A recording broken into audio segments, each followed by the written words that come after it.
Muy buenos días, muchas gracias por asistir a este evento que se llama Enfermedad en tiempos de la evangelización. Estoy acompañado de la doctora Pilar Maínez Vidal, que es una gran amiga, compañera de ya largas jornadas acerca de esta temática de la evangelización en Nueva España.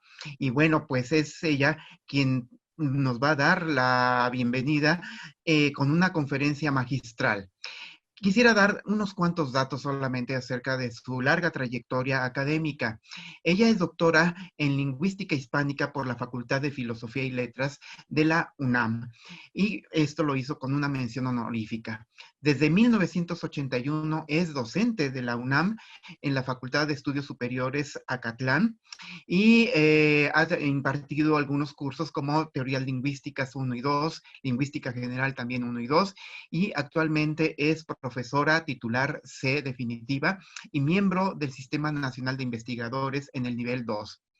Ha obtenido diferentes reconocimientos a lo largo de su trayectoria, como la distinción Universidad Nacional para Jóvenes Académicos en el área de investigación en humanidades. En el INA ha obtenido el premio Huiberto Jiménez Moreno a la mejor investigación en lingüística y ha ocupado también las cátedras especiales Ángel María Garibay y don Miguel León Portilla, recientemente fallecido. Ella forma parte también de comisiones dictaminadoras en la UNAM, en el CIESA y en el CONACYT, y es autora de diferentes libros, entre algunos está Fray Diego Durán, una interpretación de la cosmovisión mexica, El Calepino de Sagún, un acercamiento, y es coeditora del Colegio de Tlatelolco, Síntesis de Lenguas y Culturas, y tiene cerca de un centenar de artículos publicados en revistas nacionales e internacionales. Bueno, pues adelante, doctora Pilar Maínez, es suyo esta audiencia y bueno, bienvenida nuevamente a esta Feria Internacional del Libro de Antropología e Historia. Muchísimas gracias, maestro Julio Alfonso, por su atenta invitación a participar en estas segundas jornadas del Seminario de Historia de la Evangelización en México. Yo voy a hablar sobre los rezos y súplicas en tiempos de peste, testimonios en náhuatl del siglo XVI. Para enmarcar el trabajo que voy a presentar ante ustedes, quisiera leer un breve resumen para que tengan ustedes una idea de cómo se va a ir desarrollando la exposición. La ira de Dios por las faltas cometidas ha impuesto al género humano pestes, hambre y muerte. En la Biblia y otras obras sagradas y en aquellas procedentes de la religiosidad popular, se encuentra un número considerable de referencias al respecto, así como los posibles remedios para mitigarlos y la intercesión de personajes divinos que pueden abogar por su amparo y salvación. En el mundo indígena, regido por fuerzas sobrenaturales en constante movimiento, el Dios Supremo Tezcatlipoca era invocado para mediar a favor de los hombres. Los rezos dirigidos a Necocyautl, como también se le conocía debido a su caprichoso proceder, fueron presenciados y compilados en lengua mexicana por Fray Bernardino de Sahagún durante su intensa labor de acopio en el altiplano central de México y posteriormente traducidos al castellano.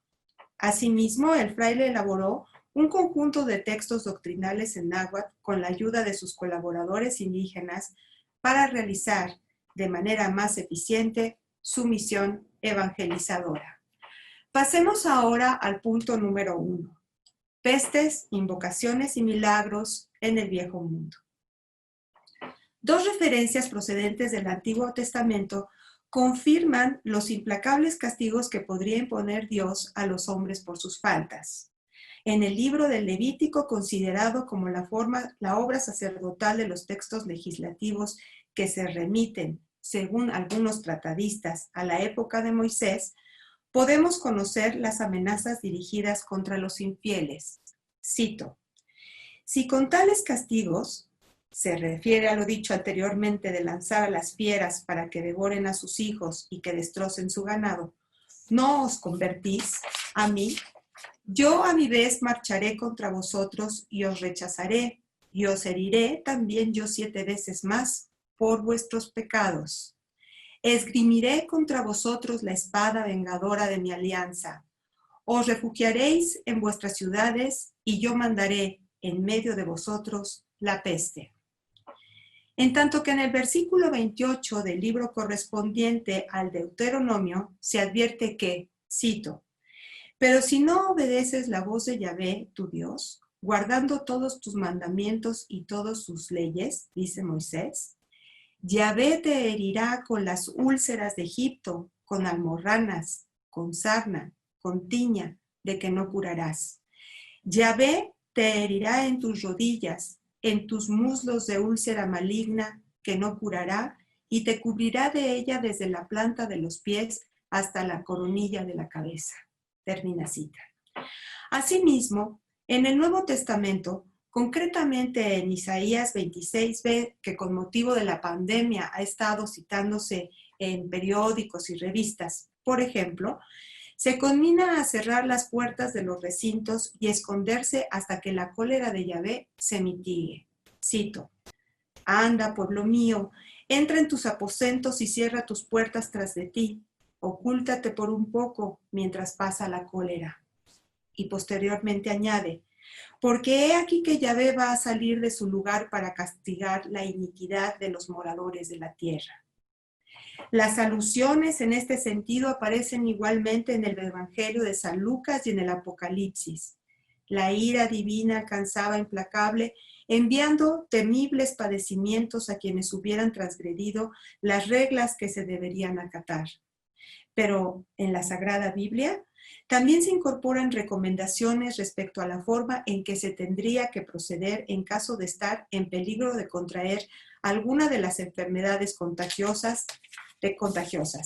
De nuevo, en el Levítico se alude a las advertencias de Moisés al pueblo que dirigía desde Egipto hacia la tierra prometida, entre las que estaban la eliminación de sustancias de desecho, el tratamiento de los alimentos y la forma en que se tendría que proceder con los enfermos de lepra. Igualmente se destaca el aislamiento que deberían guardar y la descontaminación a que se sujetarían sus ropas y demás objetos.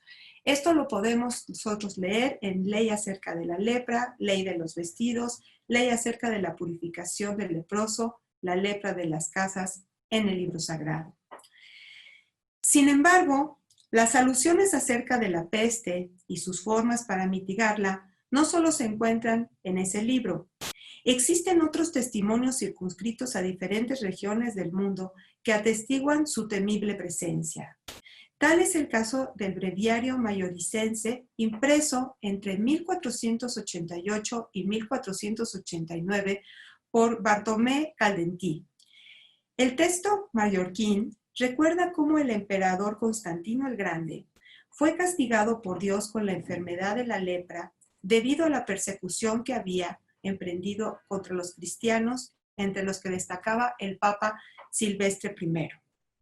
En un sueño, San Pedro y San Pablo le aconsejaron acudir al mencionado pontífice, quien accedió a reunirse con el monarca y, al presenciar su crítico estado, procedió a suministrar el sacramento del bautismo por inmersión y con esto milagrosamente desapareció su padecimiento. La enfermedad del ergotismo o mal de San Anthony y la peste aparecen reseñadas igualmente en la citada obra. La primera deviene en una intoxicación por ingesta del pan elaborado con cereales contaminados por el hongo cornezuelo, cuyo alcaloide principal es la ergotamina, que posteriormente fue utilizado como medicamento para la migraña. La intoxicación producía, entre otros padecimientos, trastornos vasomotores, delirio alucinatorio y la muerte por asfixia. Las partes afectadas comportaban un tinte azul negruzco, aunque durante su desarrollo iba tiñéndose de vivos colores. La intoxicación debida al cornezuelo del centeno producía abortos, condición que, según Enrique Laval, era conocida por las comadronas. el control de la epidemia del fuego de San Antonio fue relativamente sencillo al disminuir la ingesta del centeno contaminado. La segunda de las enfermedades mencionadas en el breviario, es decir, la peste, se caracterizaba por su carácter epidémico, acelerado contagio y elevada mortalidad, y se originaba por la bacteria Yersinia pestis, transmitida al ser humano por la picadura de las pulgas procedentes de roedores infectados. La peste bubónica, una de las 3 clases identificadas y la más letal durante la Edad Media, causaba inflamación de las amígdalas, adenoides y el vaso, y sus síntomas incluían fiebre, dolores, escalofríos y sensibilidad en los ganglios linfáticos. A esta peste bubónica se le denominó como negra debido a que los infectados presentaban coloraciones oscuras en la piel. Además, en el breviario mayoricense al que hemos venido refiriéndonos, se incorporan, según Antonio Contreras, algunas invocaciones a la Virgen y a San Sebastián para auxiliar a los fieles en su desgracia. Respecto a la Madre de Cristo, Contreras asegura que ya desde el siglo VI de nuestra era se suplicaba su amparo ante los terribles contagios que aquejaron a Roma.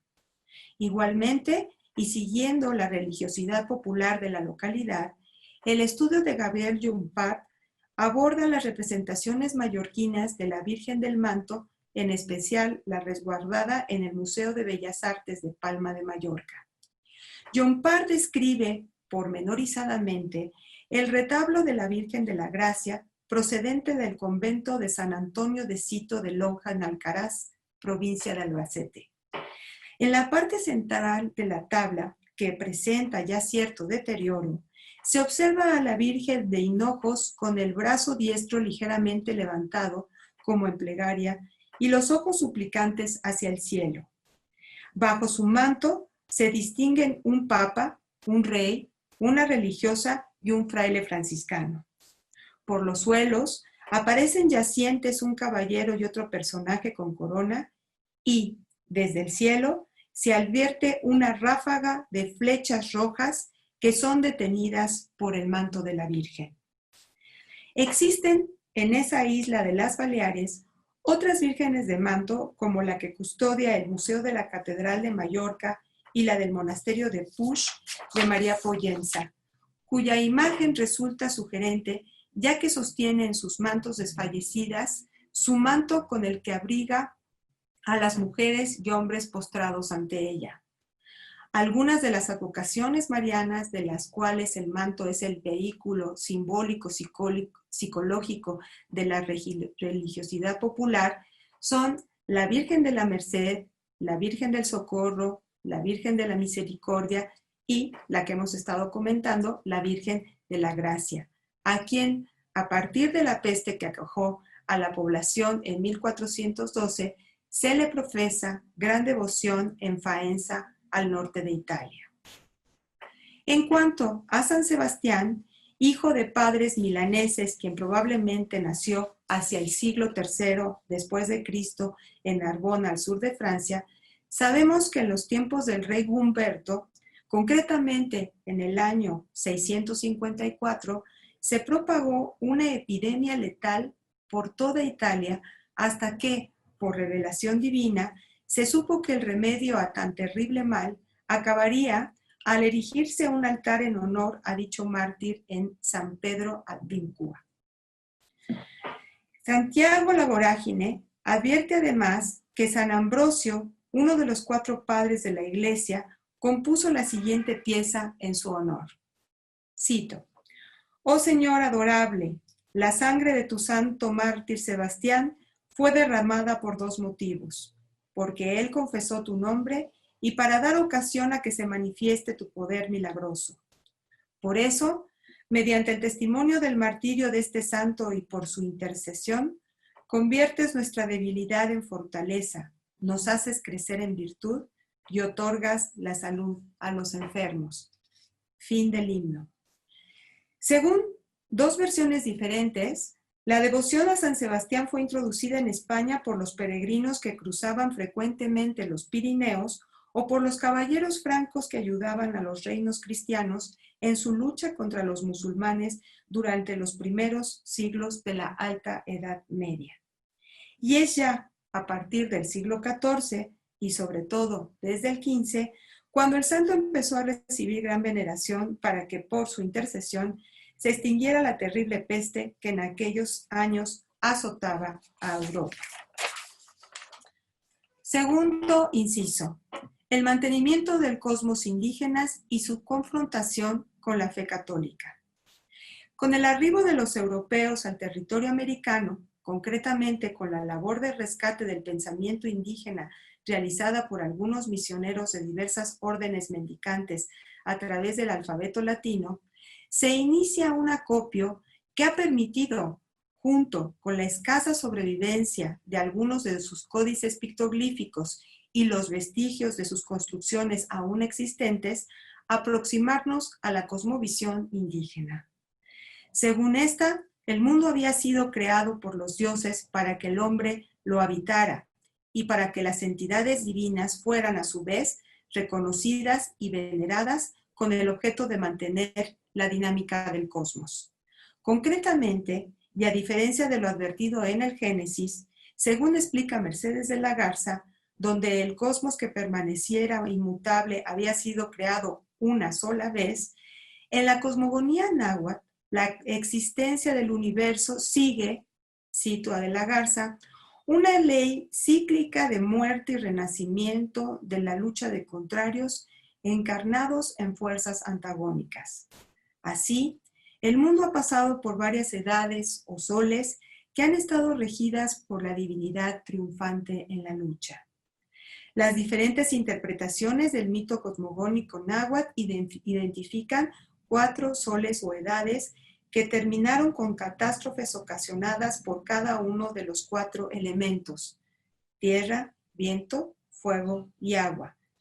La época actual corresponde al 5º sol o sol del movimiento, que terminará con terremotos y hambres.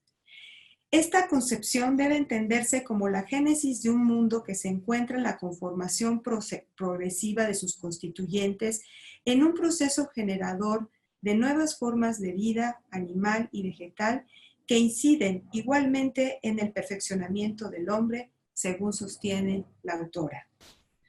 Los pueblos que integraban la vasta región mesoamericana dotaron al mundo que moraban de significados específicos. Sus animales, plantas, montañas y ríos, por mencionar algunos de sus componentes, fueron ocupando un espacio en ese cosmos que iba extendiéndose y se tornaba cada vez más complejo al ser poblado a la par por fuerzas sobrenaturales que podrían serles favorables o desfavorables. Y por eso el hombre trataba de comprenderlas como transiciones mágicas o bien como designios divinos. Gracias a las pesquisas realizadas por Fray Bernardino de Sahagún, a quien nos referiremos especialmente, sabemos, por ejemplo, que el Dios Supremo Tezcatlipoca, que figuraba entre sus tan variadas deidades, tenía el poder absoluto y actuaba arbitrariamente, ya intercediendo a favor de los hombres, ya en contra, provocándoles grandes adversidades. Según los informantes encuestados por Sahagún en la etapa inicial de su amplísima investigación llevada a cabo en Tepepulco, Hidalgo, Tezcatlipoca, cito, crea cosas, crea personas, pero hace la guerra a la gente. Se termina la cita. Atributos que se complementan con la relación poco más extensa que aparece en el texto en náhuatl y con la paráfrasis en español debida a Sahagún del Códice Florentino, el cual corresponde a la última y más acabada etapa de su obra. De María José García Quintana, tomamos la siguiente traducción al español recientemente publicada.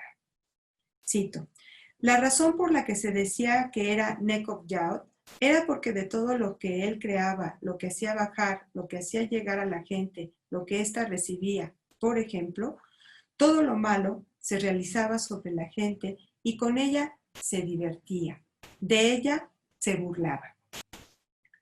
El capítulo 7 del libro de los Coloquios y Doctrina Cristiana, realizado posiblemente por alguno de los 12 frailes que llegaron en 1524 y que Sahagún encontró como una versión no terminada en el convento de Tlatelolco hacia 1564 y corrigió con la ayuda de sus colaboradores, reproduce el intercambio que debió entablarse entre los religiosos que venían a instaurar un nuevo credo y los tlamatinime o sabios indígenas. Este diálogo, que debió de haberse repetido en numerosas ocasiones, reproduce el pensamiento del hombre náhuatl.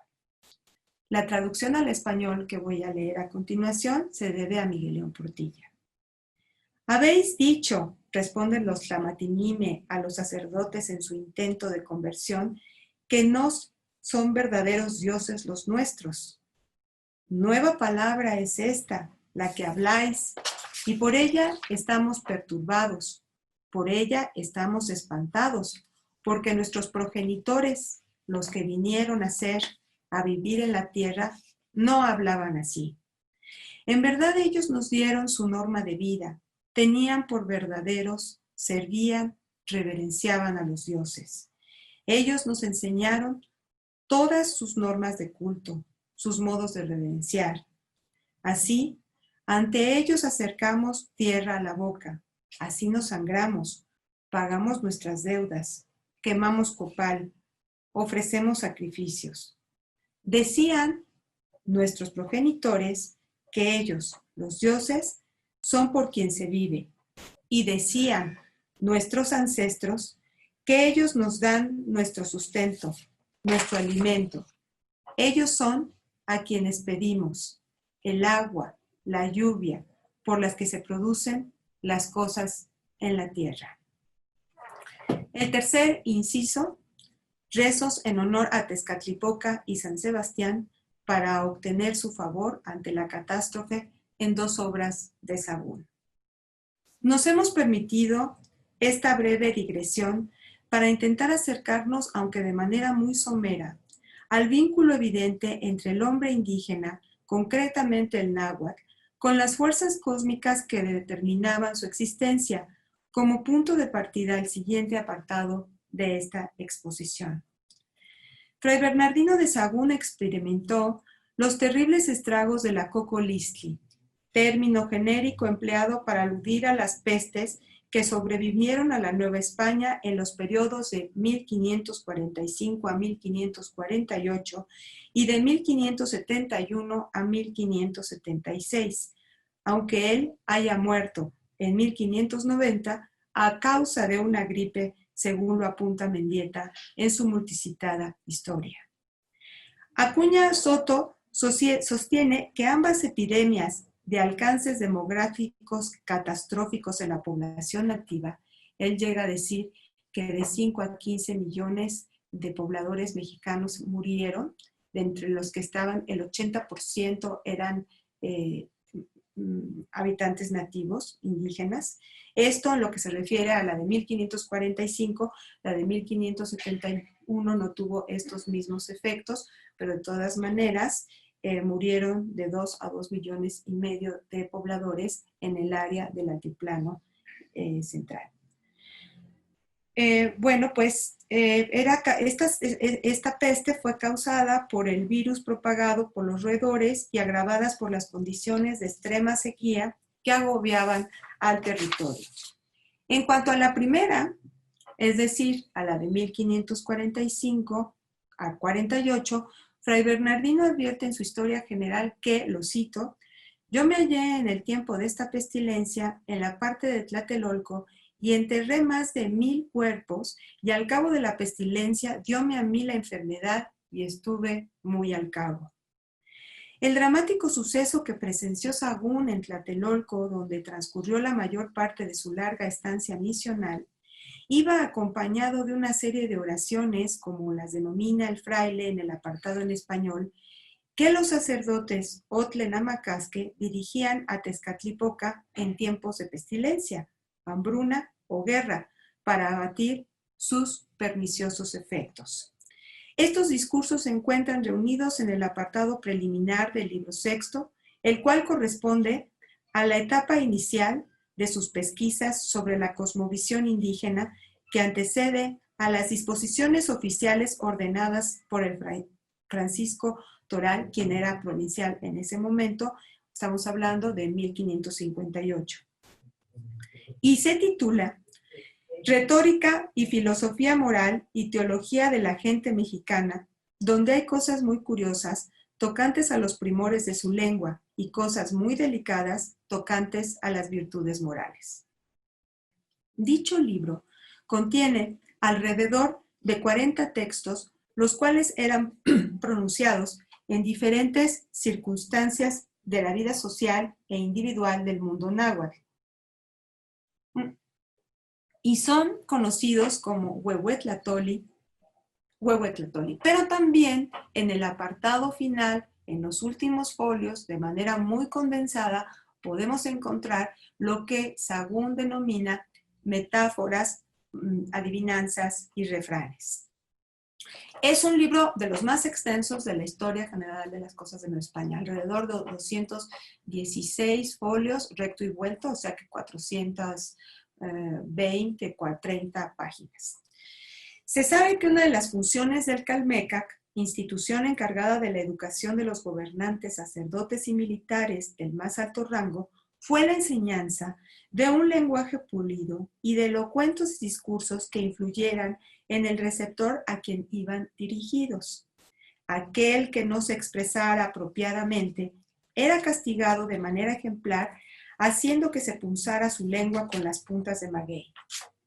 Las palabras del idioma mexicano que Fray Bernardino llegó a comparar con las empleadas por Virgilio, Cicerón y demás autores latinos estaban asociadas con el poder, como se comprueba en el hecho de que el señor, quien detentaba la supremacía política, recibiera el apelativo de Tlactuani, el que tiene la palabra. Más aún, en el prólogo al libro que nos ocupa aquí, el franciscano afirma, lo cito: todas las naciones, por bárbaras y de bajo metal que hayan sido, han puesto los ojos en los sabios y poderosos para persuadir, y en los hombres eminentes en las virtudes morales, y en los diestros y valientes en los ejercicios bélicos, y más aún en las generaciones que los de las otras. Hay de esto tantos ejemplos entre los griegos y latinos, españoles, franceses y latinos, que están los libros llenos de esta materia. Esto mismo se usaba en esta nación indiana, y más principalmente entre los mexicanos, entre los cuales los sabios retóricos, virtuosos y esforzados eran tenidos en mucho. Y de estos se elegían para pontífices, para señores y principales y capitanes, por de baja suerte que fuese. Termina la cita. El breve resumen que antecede al primer capítulo del libro sexto de los Huehuetlatoli condensa la oración que en tiempo de pestilencia pronunciaban los sacerdotes a Tlenamacaque en honor a Tezcatlipoca. A esta deidad le denominaban igualmente Titlacahua y Yau, como se lee en dicho texto, pero también mediante 27 formas más. Estos apelativos, según Daniel Du, estaban asociados a su connotación como espíritu potente, Totecuyo, nuestro Señor, Tloquenahuaque, dueño del cerca y lo junto, Yohuali Ejecat, Nocheviento, Teishi Matini, conocedor de hombres, pero también como dueño del destino, y Palnemoani, él por quien vivimos, Tlaltipaque, dueño de la superficie de la tierra, o connotación de benevolencia también, Icnohuacatzintli, benevolente, y Tlazocpili, amado noble.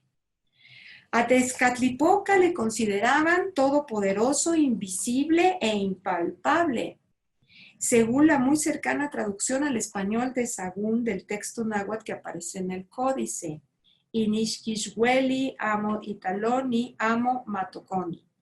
Después de esta exaltación sobre los atributos de Tezcatlipoca y del inconveniente que puede significar no utilizar las palabras apropiadas para obtener su amparo y mitigar su ira, se expresa lastimosamente los daños ocasionados por la pestilencia, Cocolistli, la cual había cobrado la vida de recién nacidos, niños, y que se extendía a todo el pueblo en general. El dramatismo del discurso se incrementa por la incorporación de una serie de preguntas que no tendrán respuesta. Esto es lo que se conoce como interrogaciones retóricas, las cuales se yuxtaponen en una extensa secuencia en el texto. Se trata de un recurso estilístico que corresponde a las figuras patéticas, como también la exclamación, en las cuales predomina el sentimiento y en las que las ideas se refuerzan con vehemencia. Leemos en el texto: Quis sa poliwis in Masewali, quis te temis in Munau, in Motepeu. ¿Acaso morirá la gente del pueblo? ¿Sucumbirá tu pueblo? Concluye este texto, este extenso discurso conformado por 4 folios recto y vuelto, esta oración dirigida a Tezcatlipoca, ¿cómo inicia? Con exclamaciones que destacan los atributos del Dios.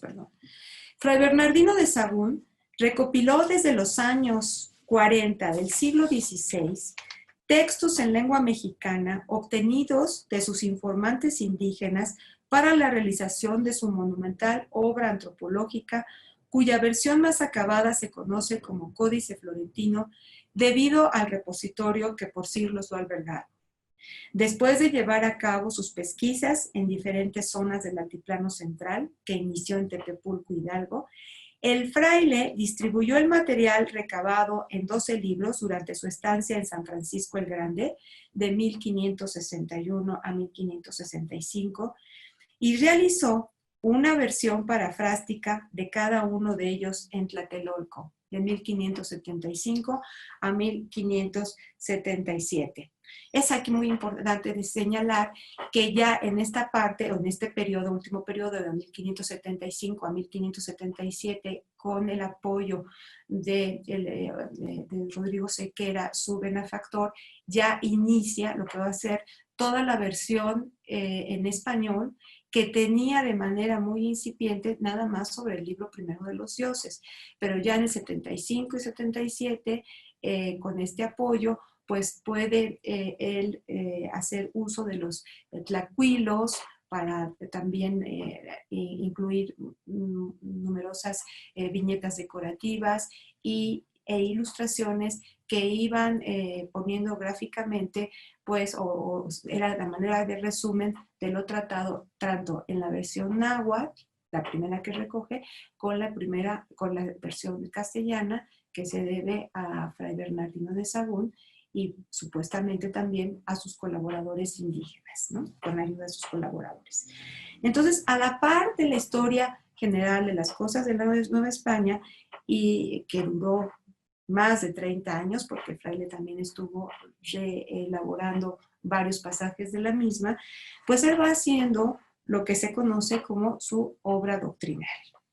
Entonces, en 1540, por ejemplo, muy pronto, porque él llega en 1529 a México, pues tenía ya la primera versión del sermonario en lengua mexicana, que corrigió, como hizo con todas sus obras, y que tuvo ya de manera definitiva en el 1563. A pesar de su extensa producción histórica, antropológica y doctrinal, la única obra que logró ver publicada ya en los últimos años de su vida, en 1583, fue La Salmodia Cristiana, que elaboró con la ayuda de sus antiguos alumnos trilingües y cuyas primeras versiones se obtuvieron entre 1558 y 1561, como él mismo lo advierte.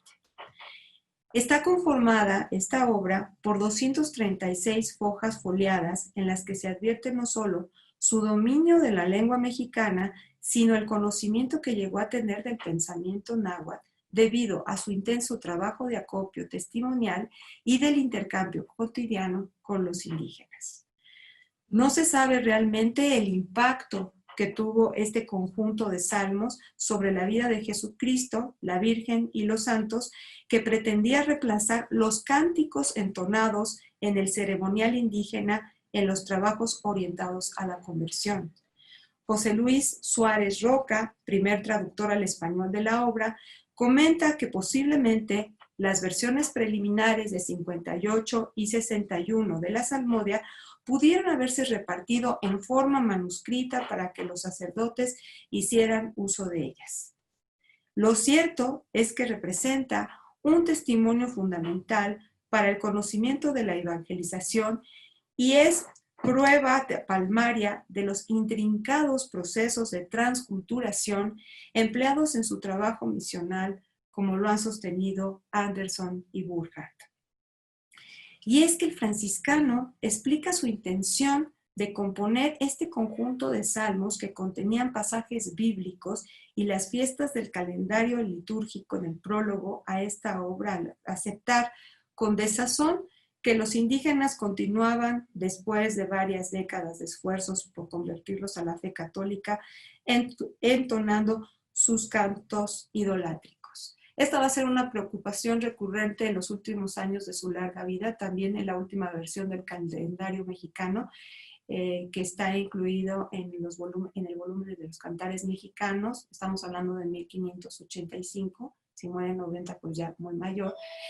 Señala que es una, pues fue muy pesimista su orientación, ¿no? Fue porque veía que la cosmología, las creencias seguían estando vivas entre los indígenas, ¿no? Entonces, voy a leer textualmente la parte donde nos habla de por qué realiza esta obra la Salmodia Cristiana. Entre otras cosas en que fueron muy curiosos los indios de esta Nueva España fue una cultura de sus dioses, que fueron muchos, y los honraban de diversas maneras, y también los loores con los que los alababan de noche y de día en los templos y oratorios, cantando himnos y haciendo choros y danzas en presencia de ellos, para que se pueda fácilmente remediar este año. En este de 1583 se han impreso estos cantares que están en este volumen que se llama Salmodia Cristiana en lengua mexicana, para que del todo cesen los cantares antiguos. Aquí está la suplantación de los cantares católicos propios del nuevo credo que ya se va a implantar sobre la forma lingüística de los nahuas. En esta exposición nos interesan en especial los salmos correspondientes al mes de enero, que vienen después de la circuncisión del Señor y la Epifanía, los cuales están dedicados a San Sebastián mártir. Las primeras 3 estrofas aluden a su procedencia y a la honra que le profesaban por la conversión de numerosos idólatras, debido a lo que fue detenido y apresado por órdenes del emperador Diocleciano, pero logra salvarse gracias a una mujer llamada Irene, quien informa al monarca del suceso, y por ello, nuevamente, es alcanzado y abatido hasta morir. Esta vez es Lucía, quien piadosa recoge su cuerpo de los desperdicios y lo conduce al lugar que el santo en revelación indica, esto es, a los pies de los apóstoles San Pedro y San Pablo, donde le construyen un altar. El cuarto y último salmo consagrado a San Sebastián alude a sus capacidades milagrosas para sanar a los enfermos y a las víctimas de la peste que, según el texto, cobró tantas vidas en Roma. Queda de relieve la importancia de este santo para mitigar los terribles efectos de la cocolistli o cuculistli, término utilizado en varias ocasiones en esta parte. 2 cuestiones son dignas de destacarse. Por un lado, Totecuyo es empleado por Sahagún en la última parte de la pieza para referirse al dios cristiano que los indígenas usaban como uno de los apelativos de Tezcatlipoca. Y por otro, los hispanismos insertos en el texto náhuatl que el franciscano prefirió incorporar como altar, mártir y sus plurales mártires. en el apartado en castellano de la historia general, encontramos la esporádica incidencia de Mosli en náhuatl y de la forma maya-cu, de notoria ocurrencia con el término altar. En este apartado de la salmodia, Fray Bernardino de Sahagún decidió incluir el hispanismo en el texto náhuatl, quizá para no confundirlo con el lugar sagrado destinado a los dioses mortales de los seres divinos cristianos y el término mártir, es decir, la persona que ha recibido indecibles sufrimientos e injusticias con resignación, para distinguirlos en la nueva fe cristiana y no la frase náhuatl Tlaneltoquilistli Pampa Miki, que aparece ya en el vocabulario de Molina. Sin duda, Fray Bernardino estaba consciente de los riesgos de la nahuatlización, aunque en algunos casos, como el mencionado Totecuyo, y en otros que podemos advertir en sus demás obras doctrinales, haya considerado necesario incorporarlos como parte de su estrategia discursiva orientada a la evangelización. El entramado sintáctico en las estrofas que componen el Salmo al que nos venimos refiriendo se caracteriza, como ocurre con el resto de la obra, por la yuxtaposición de los componentes oracionales enlazados por el conector AUG, tan propio del discurso náhuatl. Mikkelsen sostiene que la salmodia ostenta un grado relativamente alto de semejanza respecto de las figuras poéticas tradicionales. Hay partes, en efecto, en las que Sahagún se muestra como buen poeta, fiestas en las que se le presenta la oportunidad de emplear abundantes imágenes y metáforas, dando importancia a ciertas aves y flores, a varias piedras preciosas e instrumentos musicales. A manera de coda. La acción de comunicarse con una divinidad mediante rezos y ritos con el propósito de solicitar algún favor, como hemos podido comprobar en esta exposición, ha estado presente en los momentos más álgidos y angustiosos de la humanidad. A través del rezo, que constituye una experiencia social y que algunos teólogos distinguen de la oración, la cual supone una actividad de carácter más personal, se pretende recibir una eventual respuesta favorable. Las plegarias, unidas a las súplicas o ruegos dirigidos a la única deidad suprema, a los santos y mártires o alguna de las numerosas divinidades, según sea el caso, para obtener un bien, reclaman del adepto una actitud respetuosa y humilde. La elevación en el discurso oral intenta conmover al destinatario para lograr los efectos deseados, aunque la pregunta, acompañada con desgarradoras exclamaciones y súplicas, solo quede en su calidad de interrogación retórica, sin respuesta. Muchas gracias.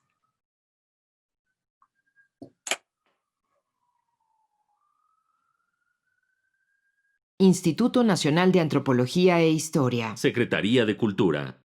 Gobierno de México.